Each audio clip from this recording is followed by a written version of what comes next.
Hello student, स्वागत है आप सभी का F24 क्लासेस यूट्यूब चैनल पर। देखिए, बहुत सारे ऐसे स्टूडेंट थे जो हमारे चैनल से पढ़ रहे थे और उन्होंने हमसे कमेंट किया था कि सर क्लास 10th के लिए इम्पॉर्टेंट निबंध पर वीडियो लाइए। तो आइए आज हम आपके लिए लेकर के आ गए क्लास 10th के लिए एक ऐसा इम्पॉर्टेंट निबंध जो भाई हर बार एग्ज़ाम में आता है। और मैं गारंटी ले रहा हूँ जिस तरीके से मैं इस निबंध को लिख करके लाया हूँ ना, अगर आपने इसको ऐसे तैयार कर लिया तो मात्र कहानी की तरह आप इसको एग्ज़ाम में जा कर के लिख दोगे। इतनी सरल और इजी भाषा में लिखा है ना। इस वीडियो को पूरा देख लेना, जो मैंने निबंध आपके लिए कराया है, जो मैंने खुद से अपनी भाषा में मेहनत करके आपके लिए लिखा है। तो इस निबंध को पूरा तैयार कर लेना। बोर्ड एग्जाम में बिना देख के लिख के आओगे। बस एक बार इसको कैसे भी जहां पर भी बैठे हो आसानी से इसको देख लेना और पूरा निबंध आपके दिमाग में छप जाएगा। देखिए, सबसे पहले आपको क्या करना है, जब भी आप कभी भी कोई भी निबंध लिखें फॉर एग्जाम्पल, तो सबसे पहले आप लोग उसके संकेत बिंदु को लिख दें, ठीक है ना। देखिए, मैंने यहाँ पर केवल कम से कम संकेत बिंदु लिखे हैं। सबसे पहले मैंने लिखा है प्रस्तावना, फिर मैंने लिखा स्वदेश प्रेम एक उच्च भावना, और मैंने तीसरा लिखा है स्वदेश प्रेम क्या होता है। इसके बाद चौथा मैंने यूज़ किया है कि स्वदेश यानी विद्यार्थी के अंदर देश प्रेम की भावना है जरूरी, और चौथा वाला मैंने लिखा है उपसंहार। देखो, मैंने कम इसलिए लिखा है क्योंकि मुझे पता है, कहीं ना कहीं मुझे पता है कि एग्जामिनर किस तरीके को आपको कॉपी में फुल नंबर देगा, क्योंकि भाई निबंध में हम फुल नंबर लेना चाहते हैं, हम अपना एक नंबर भी नहीं कटाना चाहते हैं। तो इस वजह से आपको देखिए सरल से सरल लैंग्वेज में, जितनी हो सके उतनी सरल लैंग्वेज में भाई मैंने लिखा है। तो आते हैं अपने टॉपिक पर, ठीक है ना। बात की बात बाद में देख लेंगे। सबसे पहले देखिए, आप प्रस्तावना में कैसे लिखोगे। तो आप लोग लिखोगे यहाँ पर कि हमारे अंदर कई प्रकार की भावनाएं होती हैं। आगे बढ़ने की भावना, किसी को चाहने की भावना, या फिर कामयाबी पाने की भावना।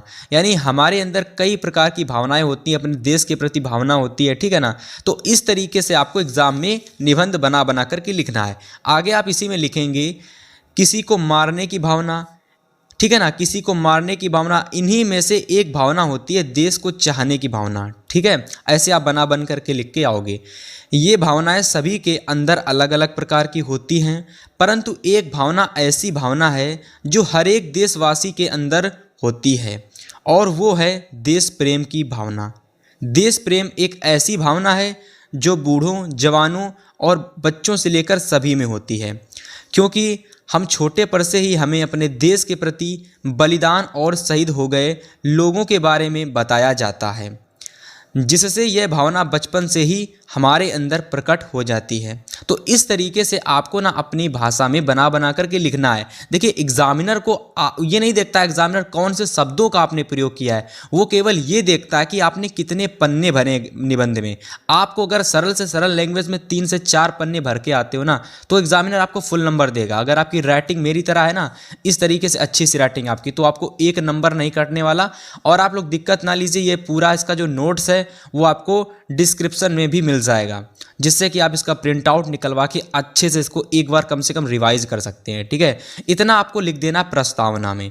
फिर सेकंड हेडिंग देखिए मैंने बनाई है, आप अपने अनुसार बना सकते हो, लेकिन मैंने जो इसके अंदर लिखा है ना भाई, वो सबसे सरल लैंग्वेज में मैंने लिखा है, ताकि आपको एक बार ही पढ़ते याद हो जाए, है ना। और देखो, इसके बाद इसके अंदर आपको क्या लिखना है। देखो, इसके अंदर आपको लिखना है सेकंड हेडिंग बना करके, यानी सेकंड हेडिंग बनानी है स्वदेश प्रेम एक उच्च भावना, है ना। इस तरीके से आपको हेडिंग बना लेनी है भाई। इसमें आपको लिखना है कि स्वदेश प्रेम एक उच्च भावना इसलिए है जब भी कभी हमारा देश बहुत आगे किसी चीज़ में चला जाता है। आप देख सकते हो हमारे देश ने चंद्रयान 3 अक्टूबर से पहले जुलाई अगस्त में लॉन्च किया था, ठीक है ना, और वो सफल लैंडिंग उसकी हुई थी, ठीक है ना। तो यही चीज़ है, मतलब आपको बना करके लिखना है। आगे आप इसी में लिखोगे कि उसकी खबर अखबारों में बड़े बड़े पोस्टर में उसकी खबर छपती है, तो ये देख सभी देशवासी एक साथ खुशी को जश्न मनाते हैं, यानी खुशी का जश्न मनाते हैं।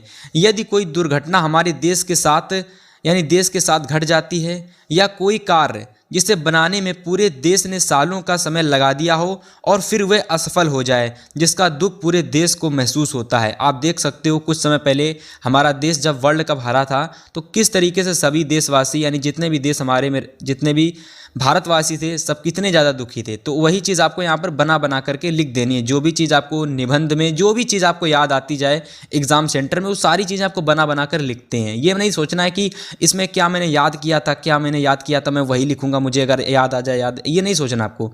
जो आपके मन में आता जाए वो आपको निबंध में लिखते जाना है, ठीक है। यही होता है सही तरीका निबंध में, निबंध को लिखने का। निबंध कोई भी याद करके नहीं जाता है, ठीक है, समझ गए। अब देखिए तीसरी हेडिंग आपको लगानी है स्वदेश प्रेम क्या होता है, ठीक है। मैंने यहाँ पर लिख दिया स्वदेश प्रेम क्या होता है, आप लगा सकते हो क्या होता है। अब आप यहाँ पर लिखोगे कि स्वदेश प्रेम का अर्थ है जब हमारा देश भारत का क्रिकेट मैच चल रहा होता है तो वह मैच हमारा देश जीते या हारे, है ना, भारत देश जीते या हारे, वहाँ उसका दुख या खुशी पूरे भारतवासियों को होती है, ठीक है। मैंने यहाँ भारतवासियों इसलिए लिखा क्योंकि हमारा देश भारत है ना, इसलिए हमने लिखा कि भारत में जीते या फिर हारे, ठीक है, उसकी खुशी या फिर दुखी हमारे देश को, पूरे देशवासी को होती है, ठीक है। और इसे ही स्वदेश या फिर देश प्रेम कहा जाता है। फाइनली इस तरीके से आपको बना बना करके लिख देना है। आपको कुछ रटने वाला मैंने लिखा ही नहीं भाई, ठीक है। चलिए अब आपको नेक्स्ट हेडिंग लगानी है यहाँ पर कि विद्यार्थी के अंदर देश प्रेम की भावना है ज़रूरी, ठीक है ना। हम जानते हैं कि हमारे देश के जितने भी छोटे बड़े जितने भी नए युवा हैं उनके अंदर देश प्रेम की जो भावना है कहीं ना कहीं वो होनी चाहिए, वो बचपन से ही होनी चाहिए, ठीक है। तो इसमें आप क्या बनाकर लिखोगे कि देश के भावी भविष्य हमारे विद्यार्थी के अंदर इस भावना का होना जरूरी माना गया है, ठीक है। यदि हमें अपने देश को अन्य देशों से आगे निकालना है तो सबसे पहले विद्यार्थियों और आने वाली नई पीढ़ी को देश के प्रति उनके अंदर की भावना को जगाना पड़ेगा।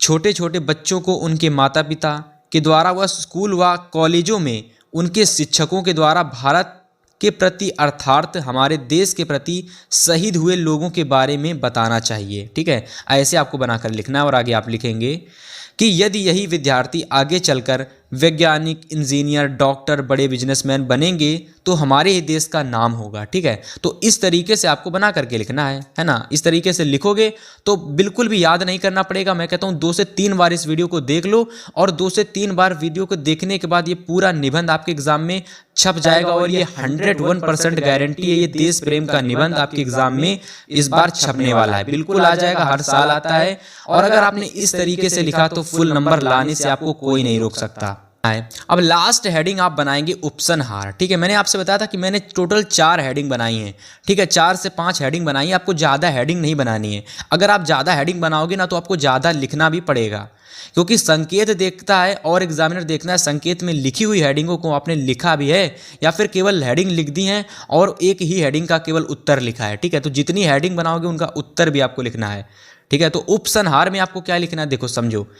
इसमें आपको लिखना है कि इस प्रकार से देखा जाए तो देश प्रेम की भावना हर किसी के अंदर होनी चाहिए, क्योंकि बिना देश प्रेम की भावना के यदि हम अपने देश में रहेंगे तो देशद्रोही माने जाएंगे। इसलिए देश प्रेम की भावना को जागृत करने के लिए हमें शुरुआत से ही महापुरुषों और इतिहास की किताबों को पढ़ना चाहिए। किताबों को, ठीक है, किताबों को यहाँ पर लिख सकते हो, किताबों को पढ़ना चाहिए, ठीक है। इस तरीके से फाइनली आपको यहाँ पर बना करके लिख देना है और एग्जामिनर आपको फुल नंबर देगा, ठीक है। जैसे ये पूरी कॉपी चेक कर लेगा और लास्ट में आपको यहाँ से फाइनली 7 आउट ऑफ 7 मार्क्स आपको दे देगा, ठीक है। 7 नंबर का आता है तो 7 आउट ऑफ 7 मिल जाएगा। और अगर आपको ये निबंध पसंद आया हो तो वीडियो को लाइक करना, चैनल को जरूर सब्सक्राइब कर लेना, पहली बार आए हो ऑल नोटिफिकेशन को ऑन कर लेना। और अगर आपको और भी इम्पॉर्टेंट निबंध चाहिए हैं तो आप लोग कमेंट कर देना, वैसे मैं आपको सारे इंपॉर्टेंट निबंध करा दूंगा एग्जाम से पहले ही।